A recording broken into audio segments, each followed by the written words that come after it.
Hey, what's up? My name is Paul Russell Parker III, and you might know me as PRP3 the author. Now, in this video, I want to talk about the fifth book in my Warden series. It's a military theme series, financial crime series, criminal financial heist. Now, the book is called, it's actually a novella, because it's a little bit smaller than a novel. And it's called The Aftermath of Operation Intense Freedom. It's a picture of me and my dad actually in Kuwait after the war. He was in Kuwait with the Marine Corps. I was in Iraq with the Marine Corps. We came back, saw each other. I had a flag, and we took a picture with it. And but this is the aftermath. This happens at the end of the book series, at the end of the prequel. The prequel is Run the Table, Operation Intense Freedom. There's a novella that happens before that. It's called The Build Up to Operation Intense Freedom. After you read that, you read Run the Table.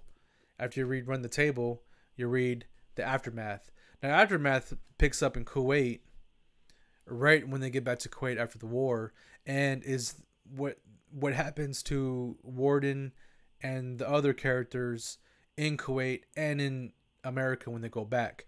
Because a lot of stories that you see, the credits will start rolling at the end of the combat scene or at the conclusion of a mission, and that's it.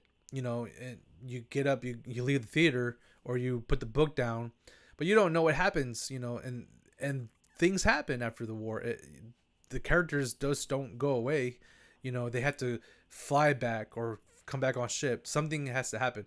They have to go from combat to back to the real world. They have to go from death and destruction to regular civilian life. And how does that happen? And you would think that, being part of a military organization like the Marine Corps, which this book is based on, that it would be a seamless transition to go. No, but it is not. Especially during the 2003. This book is based on the 2003 invasion of Iraq.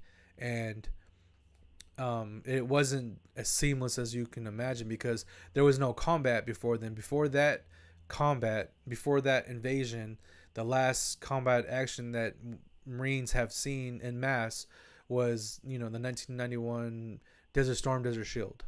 And that was, that 12 years had passed since that. So not a lot of Marines that were still in were veterans of Desert Storm and Desert Shield. So when these guys came back, just like when I came back, people really didn't know what to do. It was kind of a new situation for everyone to figure out. So this book is based on my own experiences and experiences of my friends and other Marines during the 2003 invasion of Iraq. And I'm going to read the back cover before I go more into it to give you an idea of what the book is about. So, if you felt betrayed, would you still play the game by the rules? Clouded by anger, feeling ostracized by everyone who didn't deploy, John Gabriel Warden is a U.S. Marine who survived the invasion of Iraq. He thought that once he and his team came home, that they would be treated with respect. What he didn't expect was the cold shoulder he and his team received. At the least, people treated them indifferently. Others were almost hostile. Warden only ever wanted to be a United States Marine. Now that he's feeling mistreated, he's not sure if he'll re-enlist when given the chance. Everyone turned their backs on him and his team. Would he turn his back on the organization that was the only family he had left? In this military thriller novella, Warden is faced with an uphill battle. He receives white glove treatment from other military members from camps in northern Kuwait, bases in Europe, and all the way to their home port of Camp Lejeune, North Carolina. Can Warden get over everyone's attitudes about his deployment and deal with the psychological issues that he's now facing? Warden will give his best effort to get through this challenging time, but he may set his eyes on starting a new chapter in his life. Now, like I said, this is based on my own experience and experiences of other Marines that I knew. And it takes place after a major combat tour, major combat action. He went through and seen a lot. I went through and seen a lot. So a lot of people will just close the book. They'll turn the movie off. What happens next? So what did happen to the Marines? Even the soldiers and airmen and sailors that supported, with the 1st UK Armored Division, the 3rd Infantry Division, the 4th Infantry Division that came in towards the end. You know, what did they go through? How was it? You know, as you saw, there was some kind of mistreatment or indifferent treatment, or just I don't know how to treat these guys type treatment, even starting in Kuwait. You know, because when you go from Iraq, where it's death and destruction, you cross a border, then it's all of a sudden fast food and shopping malls. You know, it's insane, the transition. You go from being scared for your life to worrying what's on TV, you know, later on that day, because you know that's your biggest concern. So they're going to these other bases in Kuwait before they transition out of Kuwait and go back home, and they're mingling around other military members who didn't deploy, who didn't go through what they went through, and who may have different perceptions or misconceptions of what happened, or you know, they might not even know how to talk. How do you talk to people? Imagine let's switch spots. Imagine you didn't fight in a war, and then all of a sudden, you know, you watch it on the news just like everybody else, but you're in the military, but you watch it on the news, and then all of a sudden, you're in a chow hall, you're in a DFAC, a dining facility, and you're eating, and all of a sudden this guy, you can tell that this person has experienced heavy combat. The look, their clothes, their uniform and everything's like disheveled. They sit right next to you, and you're like, do I make small talk? What do I say? What do I do? Do you even look at them? You know, and that's kind of what I went through. You know, we were kind of given, you know, cold shoulder, white glove treatment. And that happened Kuwait. That happened to, you know, we flew in a C5. My characters flew in a C5. They landed in Spain. And even there, you know, they're hearing people complain about little stuff that they go through, and it's little to my characters, but it might not be little to the people who will go through them in that instance, because you know, not everyone goes to combat, not everybody fights, and it's kind of hard for my character to hear these trivial things. And just because it's trivial to him, it makes me feel bad because it's not trivial to those people who experience it. But that's what's going on through a lot of these people's mind who go to combat. And imagine you get back to your unit, like myself and my characters, we were temporarily assigned duty to another division. So our company didn't deploy, our battalion didn't deploy, our whole division didn't deploy. There was a Task Force Tarwa, and there was units, you know, battalions, a regiment, Second Marine Regiment, and supporting units that did go over there. So there were Marines, but for the most part, the most of the division, most of the base didn't.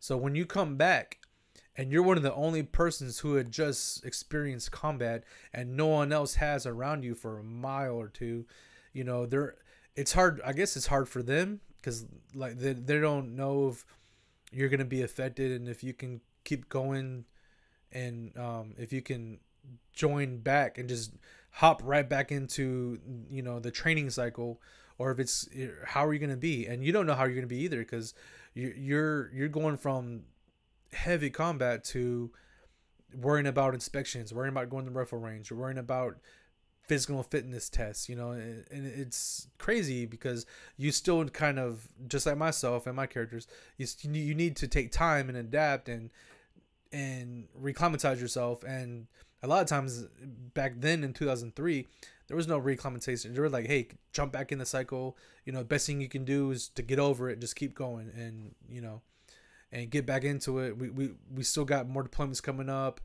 and it was hard for myself, and I put that into the story, and it was hard for my characters as well. So you get to see, well, how do they interact? If you take just a handful of people, 4 to 12 people out of a platoon of 50, and you put them, those 4 to 12 people, because there's 4 of my team, and then 12 additional members went to Task Force Tarwa, and let's say 16 of us came back out of 50, and they're like, you know, a bunch of people standing around you going, these guys all now have, you know, medals and ribbons. They have these experiences in combat that we don't have.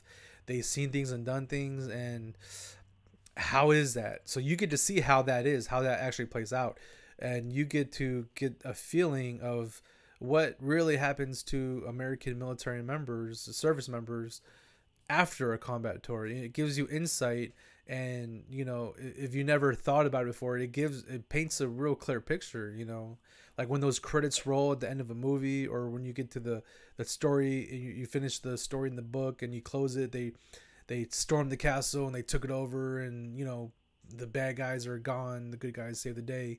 Well, you don't really, you know, worry about what the good guys go through when they go home. So yeah, this is I think it's a very important story that, you know, it's a novella, part of the main story, but it's also something that you can read as a standalone and get an idea of, you know, PTSD and combat, and you know those loved ones who came home that you may not recognize because they're different now. So you can find this book. It's very interesting. It's on Amazon. The ebook is exclusively on Amazon, but if you don't have an Amazon e-reader, you can get the app for free. Download it for free. You buy the ebook and you read it that way. You can get the app on your, you know, your iOS phone.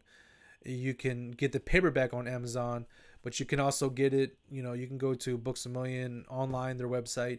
You go to the website of Barnes & Noble, you look up the title, look at my name, you'll find it. It'll pop up. You can order it that way. And let me know what you think, you know, how you thought things were. Was it what you know, when you read my story, is it what you thought it would be like, or is it different, or maybe you experienced a similar situation? Let me know. Reach out to me, because I love to interact with my readers. So, you know, leave a review and come back here, like and subscribe the video, and I'll have more videos about this book and this book series where I'm talking about specific things that happen in it, and you know, I'll tell you about what I went through, and it'll give you more insight into the story and about veterans, because I wanted to tell our story, not just, of course I want to, you know, reach out to all veterans, but I wanted to also pinpoint and kind of pay homage to the 2003 invasion of Iraq veterans, especially the 1st Marine Division. You know, no disrespect to anybody else who was out there, but you know, it's my experience, so I wanted to, you know, tell my experience and the experiences of my friends. But I do mention the other units who are out there, the UK Armored Division, the 3rd ID and 4th ID and whatnot. So, you know, like I said, you might recognize something that your unit did when you read my story. So that's it. Like and subscribe, and I appreciate you watching the video. Have a good one.